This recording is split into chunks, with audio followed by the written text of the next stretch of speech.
Merci beaucoup. Donc aujourd'hui, nous nous sommes réunis ici au niveau de la sous-préfecture de Wack-Ngouna à l'effet d'examiner en tout cas des points relatifs à la préparation du Gamou annuel de Vélingara Waalo qui est prévu le 20 mai 2023. Donc nous nous sommes réunis, bien entendu, autour du CLD avec le comité d'organisation pour éplucher véritablement un certain nombre de problèmes. Peut-être décliné en termes de doléances et qui, durant 4 tours d'horloge, en tout cas, a permis au chef de service également aussi de prendre des engagements pour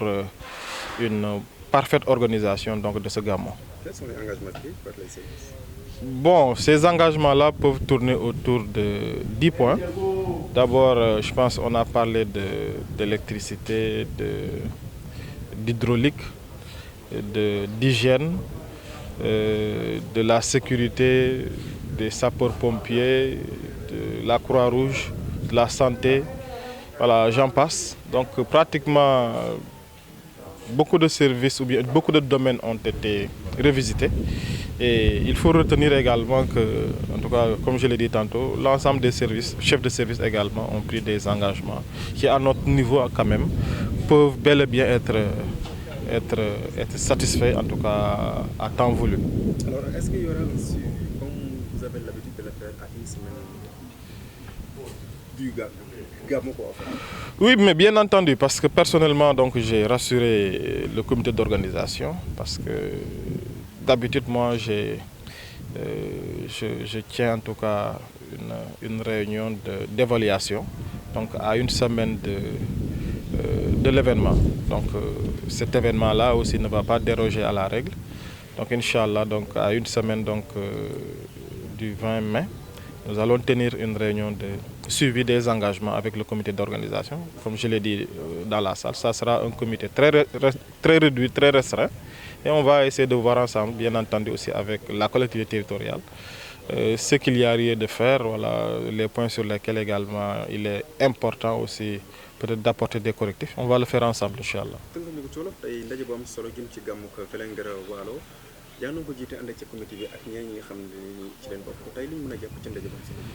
waaw tey dañu daje woon fii nag ci sous-préfecture Wack-Ngouna ak chef de service yi mais bien entendu ak comité d'organisation bu Gamou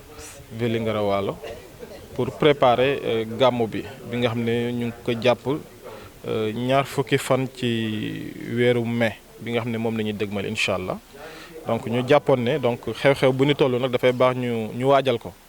loolu moo tax ñu woote ndaje bii nii service yëpp ñëw. Comité d'organisation yi ñëw mais bien entendu le maire aussi ñëw na ñu waxtaanee li nga xam ne jàpp nañ ne buñ ko amee war nañ mën a am gàmm bu mucc ayib donc waxtaan nañ ci lu toll ci 4 waxtu te jàpp nañ ne également liñ fi wax it lu ñu war a mën a def la engagement yu ñu war a mën a tenir la. Yan engagement la service technique jël? waaw engagement yooyu nag mën nañu wax ne mu ngi toll ci lu xaw a toll ci fukki ponk. ñu si fàttali rek lu mel ni comme élevage lu mel ni sécurité lu mel ni hydraulique mooy wàllu ndox mi lu mel ni Sénélec courant bi voilà lu mel ni service d'hygiène donc yow ci gàttal daal ponk yooyu noonu jàpp nañ ne waxtaane nañ ko fi te ponk bu ne it comité d'organisation bi wax na ci lim nga xam ne moom la ci soxla moom la ci namm moom la ci bëgg.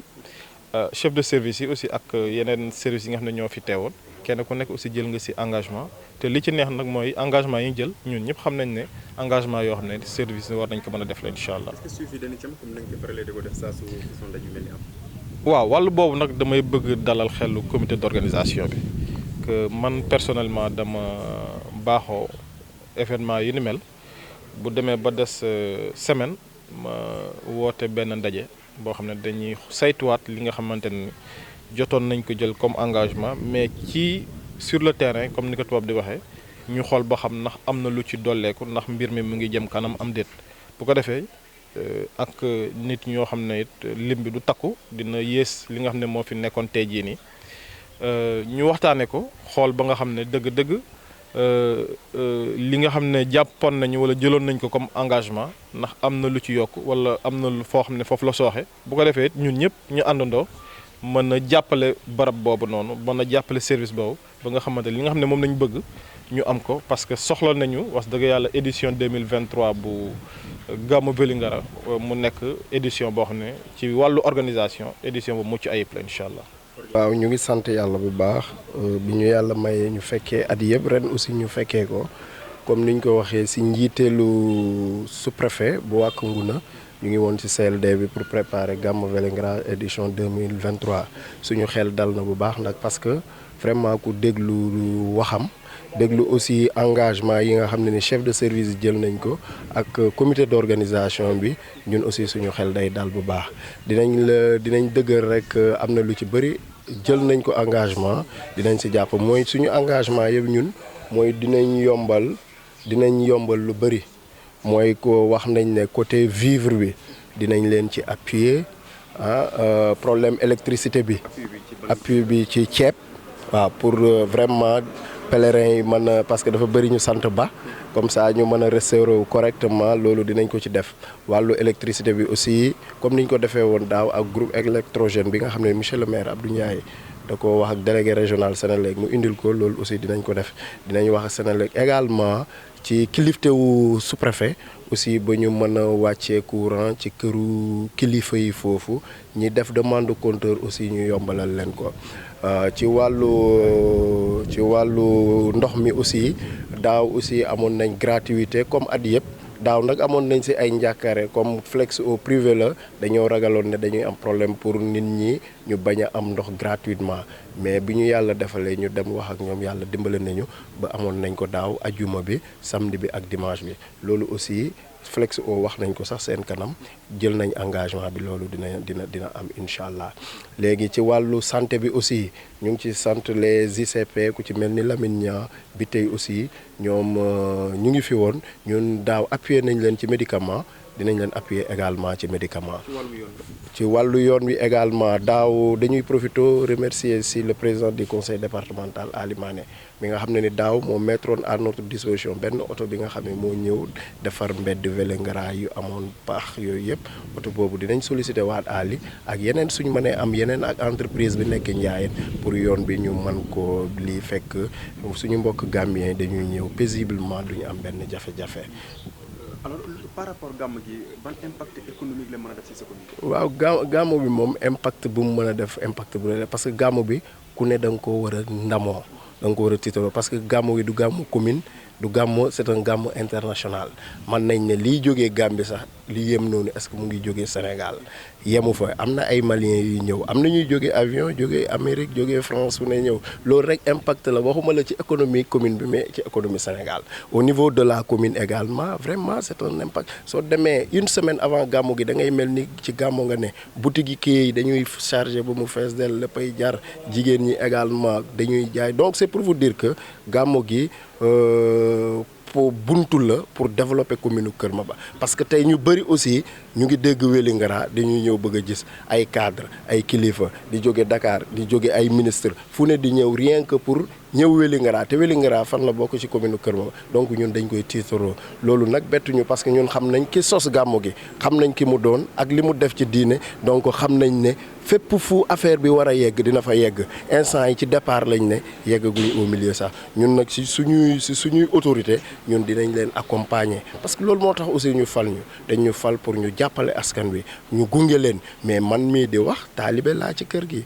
kii sama nijaay la papam mooy sëriñ bi sama maam la donc luñ fa def te bokk naa ci ñu mu njëkk a jox wirde aussi en 95 donc lépp lu fa nit def rek defaloo ko kenn sa bopp nga ko defal te xam nañ ne Vélingara aussi tiitar la ni yeneen tey Proxaan di ñuy tiitaroo Proxaan ñi di tiitaroo Taïba Niassène ñun tamit nag Vélingara la ñuy tiitaroo waaw. En tout cas, on a pris beaucoup d'engagements et on sait pertinemment que ces engagements seront respectés à la lettre. Parce que ce n'est pas pour la première fois. L'année passée, on avait participé à ce CLD et on avait pris des engagements qui ont été respectés et vraiment le président du comité d'organisation vient de le confirmer.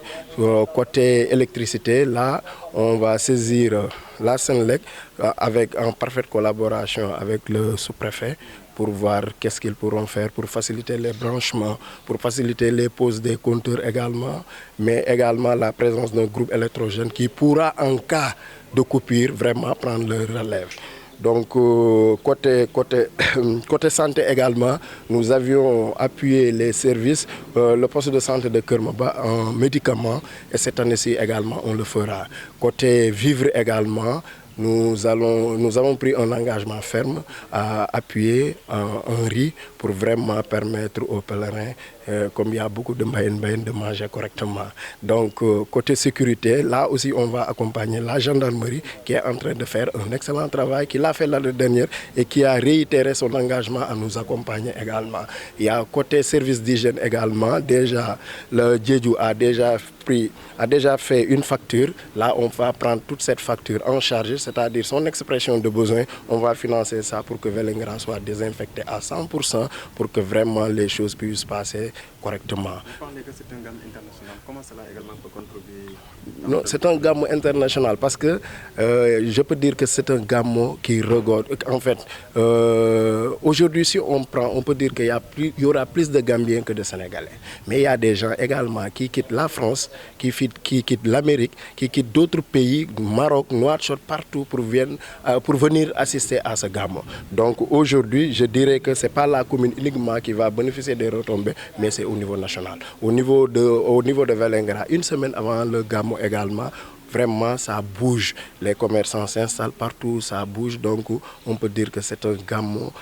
qui peut lancer et qui est en train même de lancer la commune de Keur Maba. Parce que quand on parle de Keur Maba, on parle de Vélingara, on va dire Vélingara c'est où? C'est dans la commune de Keur Maba. Et beaucoup de gens aujourd'hui s'empressent vraiment à venir découvrir Vélingara parce qu'ils savent pertinemment qu'il y a des choses très importantes qui y sont. Et toute personne aujourd'hui qui assiste à ce gamme vraiment aspire également à revenir vu les bienfaits et autres qu'on peut vraiment bénéficier à partir de ce gamme.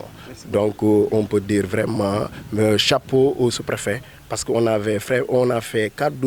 tours d'horloge, mais vraiment son intervention a été toujours efficace et pragmatique. Nous remercions également l'ensemble des chefs de service, le comité d'organisation, mais également il y a le marabout représenté par son jeune frère. Là, pour vous dire que nous sommes rassurés, parce que vous voyez un CLD qui a permis, je ne dirais pas qu'il y a un CLD qui a vu le déplacement des autorités de la Gambie, des autorités de Dakar, donc cela prouve nettement que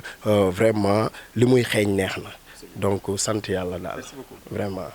maa ngi tudd Karou Mané nekk président comité d'organisation bu Hizbul Huda. alors nu mu gisee tey ndaje bi nga xam ne sous-préfet oote na ko mu nekk jógee ci seen càkkute. mu nekk mbégte boo xamante ni bu yaatu ci ñun parce que daf ñu defal loo xamante ni wax dëgg yàlla mënuñu am cantam sax parce que vraiment il nous a honoré moom sous-préfet waaw nit koo xamante ni da nga sa njaboot dafa xewle nga ñëw woo leen ñu ñëw daje nga wax leen lan mooy seen jafe-jafe wala lan mooy seen bébét ndax ngeen ko bëggee ma jàppale leen ci côté boobu te lépp loo xamante ni tey indi nañ ko projet yi ñu indi ci kanamam gis nañ ni mu tontu ci tontu boo xamante ni ci anam yu nu mu gën a rafetee en tout cas pour te dire daal pour monsieur le sous-préfet nous a rassuré ci événement bi nga xamante ni fas nañ yéene dem ci moom. lan mooy particularité gàmmu yi. particularité gàmmu gi mooy vraiment li fi doon man daan naa fekkee ay gàmmu yu bari mais comme ni ma gisee léegi gars yi jàppee ci gàmmu bi di ko doxee di ko waxee mosut am loolu c'est une innovation pour gàmmu bi loolu dinañ ci sant yàlla bu baax dinañ ci sant kilifa yi parce que ñoo ñuy orienté ci yéen parce que ñooñu li ñu xam bariwul mais ñoo ñuy jàppale di ñu tete di ñu indi ne nii lañ koy defee nii duñ defee noonu boo amee kilifa bi noonu ma lay jàppale noonu da nga ciy sant yàlla bu baax. j'espère que engagement yi dana mat ci jàmm. incha allahu yaakaar naa ko parce que daaw sekkoon ak ñoom lu mel noonu lu mel ni le maire de la commune de Keur Maba mooy monsieur Abdou Ndiaye te son adjoint teew fi mooy El Hadji Sara Diallo wax dëgg yàlla daaw lépp loo xamante ni sollicité woon nañ ko mooy maire bi te engagement yoo xamante ni jëloon na ko 100% la ko def mun nañu wax ne 100% la mooy ci wàllu ndox ci wàllu ceeb ci wàllu sécurité ci domaine boo ñëw daal mais ci sapeur pompier mais ci Croix-Rouge foofu nekk appuyé na fa def na fa loo xamante ni wax dëgg yàlla weesu suñu njortu kon bu taxawee mu ne lépp lu ma defoon ñaar dinaa ci def ñeent dinañ ci sant yàlla di ko ñaanal yàlla may ko ndam ci lu muy jublu noonu. yan kàddu nga yëg di jagleel ko pèlerin yu war a ñëw ak dogal yi nga xam ne kilifa gi jël na ko. dal rek ñu xam ne Cheikh Mouhamadul Kabir ëpp na loolu si koy ñëw ci Cheikh Mouhamadul Kabir nu mu doon wax ne da nga war a nite boo amee li ñuy wax nit rek war nañ sant yàlla parce que moom nit la doon liggéey nit nag bu ñu leen nit qualité yi nga xamante ni moom la doomu aadama lamboo boo ko amee rek yaa ngi ci toolu Cheikh Mouhamadou donte sax nekkoo taalibe mais boo nekk ci côté boobu rek moom yaa ngi ci toolu Cheikh Mouhamadul Kabir waaw. non c'est bon ok. poste vétérinaire bu Kër Maba Diakhou. alors wax nga lu am solo ci sa waxtaan mu jëm ci wàllum ndawal yi nga xam ne day jëlee ko ci biti ñu koy dugal ci biir gox bi ndax mën ngaa ñëwaat ci loolu.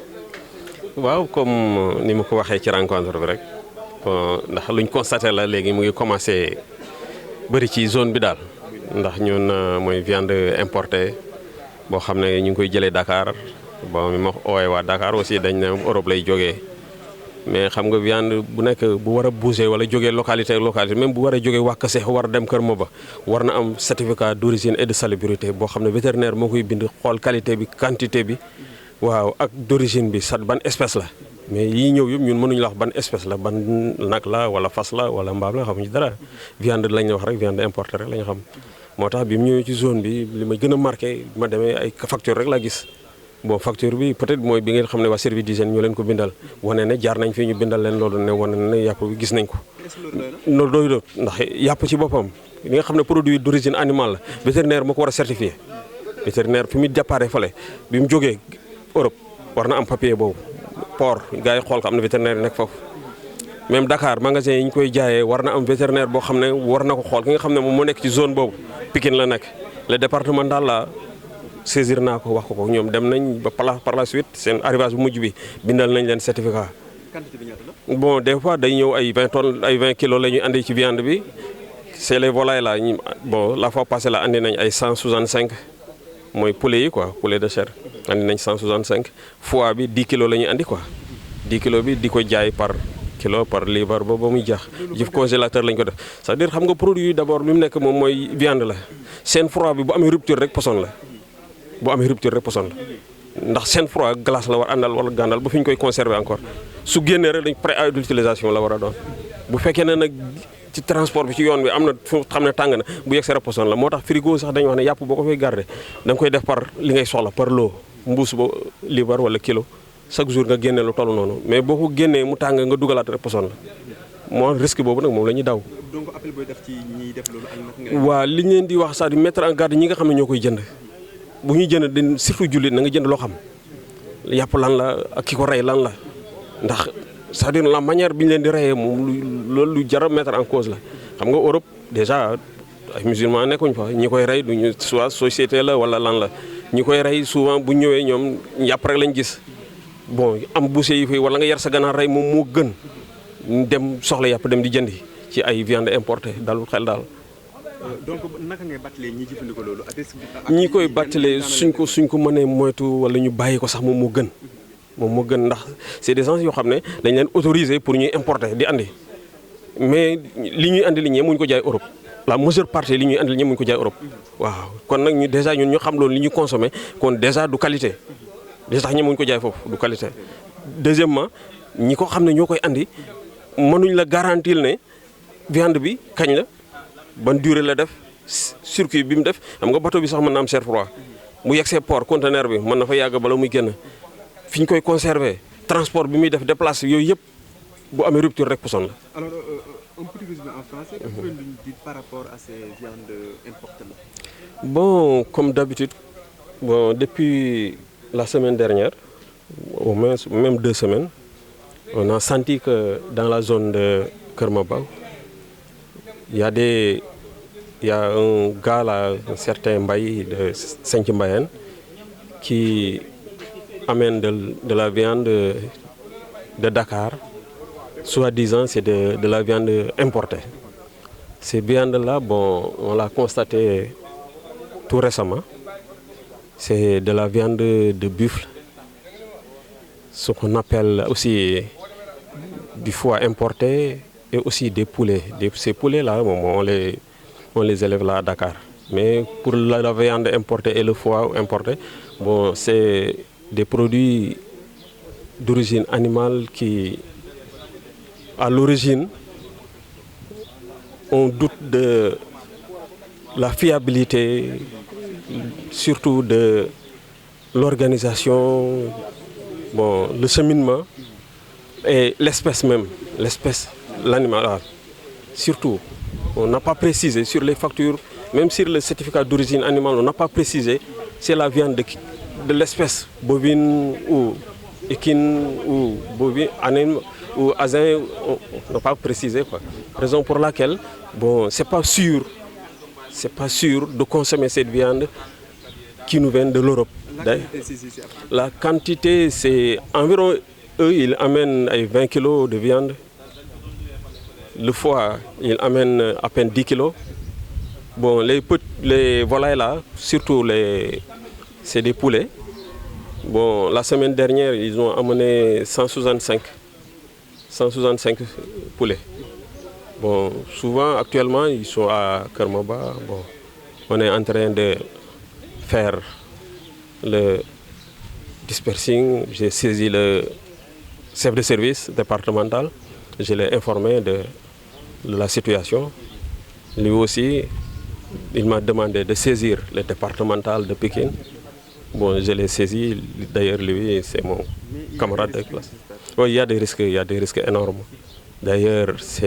vous savez que la viande, ça doit être conservé au frais. Il ne doit pas avoir de rupture. Quand il y a de rupture, il sait fort bien qu'il devient toxique. Bon, c'est de la poison. Ouais, c'est à éviter. Bon, la viande qui nous vient de l'Europe, bon, peut-être avec les bateaux, on peut respecter la chaîne froide. Du port au point de stockage, il peut y avoir des ruptures de chaîne froide. De Dakar jusqu'à Karmaba, il peut y avoir aussi des ruptures de chaîne froide. Bon, ce qui risque de contaminer la carcasse et même causer une intoxication alimentaire.